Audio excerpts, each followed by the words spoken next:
Pemirsa, kembali lagi di Hot Room. Tadi dari PKS dan Demokrat mengatakan, pasti juga arahnya juga ke 3 periode, ya.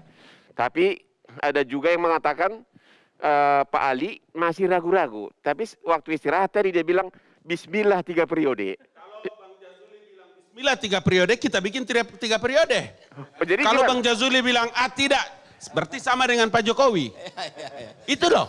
Kasih kesempatan. Gitu loh. Makanya tadi saya bilang, waktu tadi ajengan Jazuli menyebutkan bahwa tentang pembahasan Undang-Undang Dasar 1945. Urusannya siapa yang memulai mengajukan untuk melakukan amandemen Undang-Undang Dasar 1945. Dan itu berulang kali Bang Hotman. Wartawan bolak-balik tanya, bolak-balik ke sana tanya. Dan Presiden mengeluarkan pernyataan itu. Makanya saya bilang, kalau Bang Jazuli bilang Bismillah 3 periode, kita bikin Bismillah 3 periode. Artinya? Ya, kalau Bang Jazuli bilang, Kiai bilang tidak, ya sudah sesuai dengan apa yang dimaui oleh Presiden. PKS Bismillah cukup 2 periode. Karena masih banyak anak bangsa lain juga punya potensi untuk jadi presiden. Jadi sampai sekarang dia tetap masih berpegang kepada pernyataan dari Pak Jokowi, tidak akan 3 periode, benar ya? Ya, ini kuncinya di PKS. Oh, maksudnya kenapa? Maka itu yang tadi saya bilang. Kalau orang sudah mulai dengan ucapan Bismillahi tawakkaltu ala Allah. Begitu PKS bilang, Ali Mokhtar Ngabalin 3 periode Jokowi. Bismillah. Ini suara asli dari istana ini. Ini. Itu tadi kan, begitu kan dialognya. Maksudnya inilah suara asli sebenarnya begitu. Betul, 3 kali diulang-ulang Bismillah 3 periode. Dalam Islam Bang, 3 kali itu sunnah Nabi. Enggak. Oke. Maka itu, karena begini, tadi kan kita bicara tentang koalisi besar yang loyo dan segala macam. Semakin besar koalisi itu artinya semakin memperkuat gerakan pemerintah dalam rangka mempersiapkan seluruh agenda-agenda kenegaraan. Begitu Bang Hotman masuk pada masalah amandemen dan 3 periode, makanya tadi saya bilang tergantung PKS. Bagi Jokowi sudah selesai itu barang pembahasan 3 periode itu. Pak Itu Baidowi, prinsipnya. Baidowi, gimana pendapat Anda? Anda tetap mengatakan enggak bahwa memang tidak ada niat ke arah sana? Sampai saat ini tidak ada pembicaraan. Kalaupun yang membicarakan dari Partai Demokrat, yang menangkap entah aspirasi dari mana, tapi itu hanya dia gitu kan. Tetapi kalau di parlemen ya nggak ada pembicaraan. Beliau sebagai ketua fraksi sudah meyakinkan. Maka kemudian Bang Ngabalin ketika mengatakan, kalau Bang Jazuli bilang Bismillah 3 periode itu kemungkinan jadi karena beliau ketua fraksi. Tapi beliau bilang Bismillah cukup.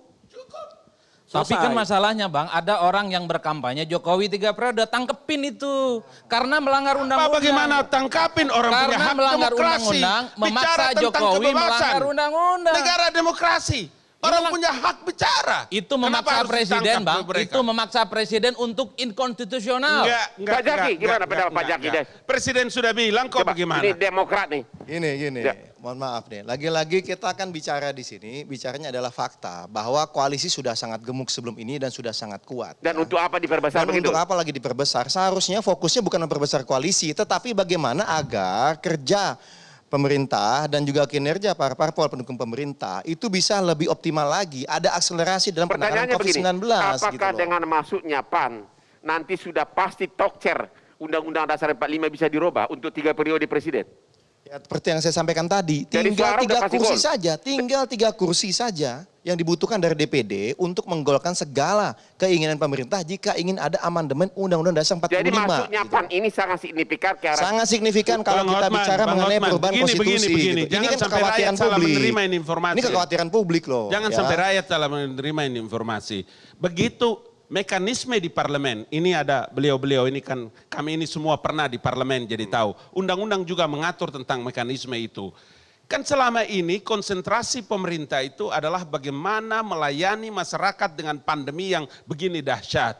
Kemudian kalau di parlemen membicarakan tentang amandemen, itu tugas pemerintah, parlemen itu. Karena DPR itu bersama DPD itu adalah anggota MPR. Jangan diarahkan ke pemerintah, apalagi ke presiden, gitu loh. Semua bisik-bisik. Di situ saya keberatan, Bang Hotman. Oke, gitu. Semua bisik-bisik di belakang, semua arahnya, ini masuknya PAN, ini arahnya ke sana.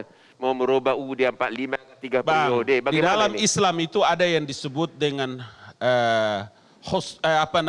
berprasangka baik. Ya. berprasangka baik itu Husnudon. disebut husnuzan. Artinya positive thinking. Mana ada orang mau berbuat untuk bangsa dan negara bersama-sama dengan pemerintah. Kok jadi masalah di Republik ini? Bagaimana sih kita memandang politik Republik kayak begitu? Pan gimana komentarnya? Apakah memang Anda itu tidak diarahkan ke sana? Yang jujur dong. Bang Hotman, jadi soal koalisi ke partai pemerintah itu tidak ada sama sekali hubungannya dengan agenda wacana amandemen Undang-Undang Dasar 45. Tidak ada, nggak ada kaitannya itu. Tanpa Partai Amanat Nasional, kalaupun ada kemauan, agenda itu jalan. Tapi kan karena lebih mulus dengan masuknya PAN. Ya, Tadi dia bilang hanya tinggal 3 suara lagi dari DPD ya. Ya memang lebih mulus, tetapi Ya. untuk penambahan jumlah tambah 44 kursi dikurangi PAN tadi kan juga tidak terlalu banyak pertimbangan yang memusingkan kalau di MPR. Tapi intinya bahwa perlu saya luruskan, proses koalisi pemerintah ini bukan dalam kerangka untuk mengatur agenda amandemen Undang-Undang Oke, Dasar jadi 45. tetap bersikukuh tidak ada kaitannya dengan amandemen UUD. Pak Adi sebagai orang yang netral di luar partai, Anda yakin nggak atas pendapatnya itu?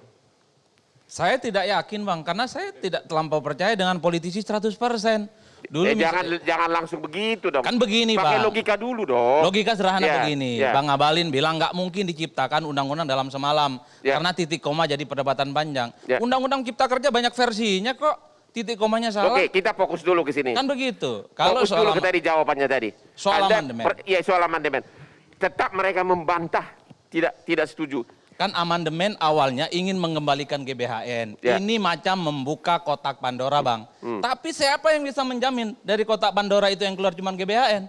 Kalau muncul 3 periode, pemilu dimundurkan jadi 2027. Jadi Anda tetap yakin arahnya ini memang ke arah merubah amandemen Undang-Undang Dasar, arahnya ke 3 periode? Betul. Pak Termasuk Baidowi. memundurkan pemilu. Termasuk apa? Memundurkan pemilu ke 2007. Untuk apa?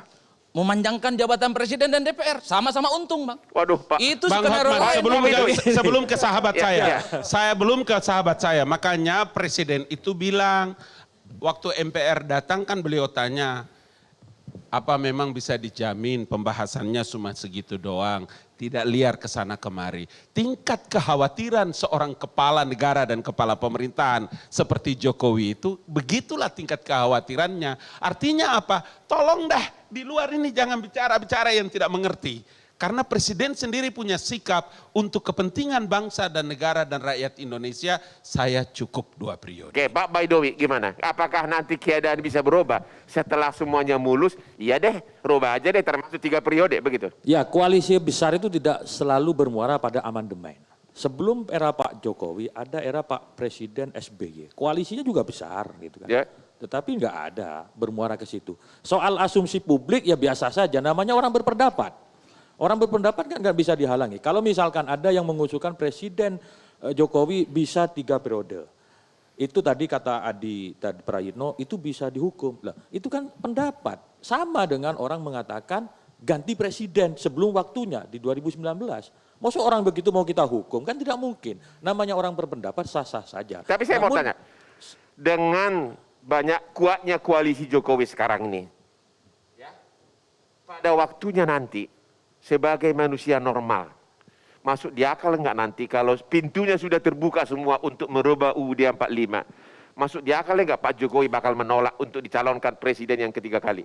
Kalau konstitusinya melarang beliau 3 periode ya akan menolak. Kalau sudah dipersiapkan oleh koalisi, undang-undangnya dirubah UUD 45. Sampai sekarang belum ada pembicaraan. Jadi Dan- tidak ada pembicaraan sama sekali di internal Apakah koalisi. Partai di P3 parlemen. akan menolak kalau nanti mengusulkan merubah Undang-Undang Dasar 45 agar bisa 3 periode atau tidak tahu jawabannya? Sudah pasti. Sudah Jadi pasti apa? Aspirasi kita, apa yang dihasilkan oleh semangat reformasi tetap dipertahankan. Ya. Jadi persoalan 3 periode itu sudah close sebenarnya. Kalau kemudian ada pendapat-pendapat dari luar, kemudian ditangkap oleh kawan-kawan Demokrat diwacanakan, yang menjadi wacana ruang publik, tetapi Oke. belum menjadi wacana di parlemen. Satu lagi tadi Adi Prayitno menyampaikan, bisa saja ada wacana pemilu diundur.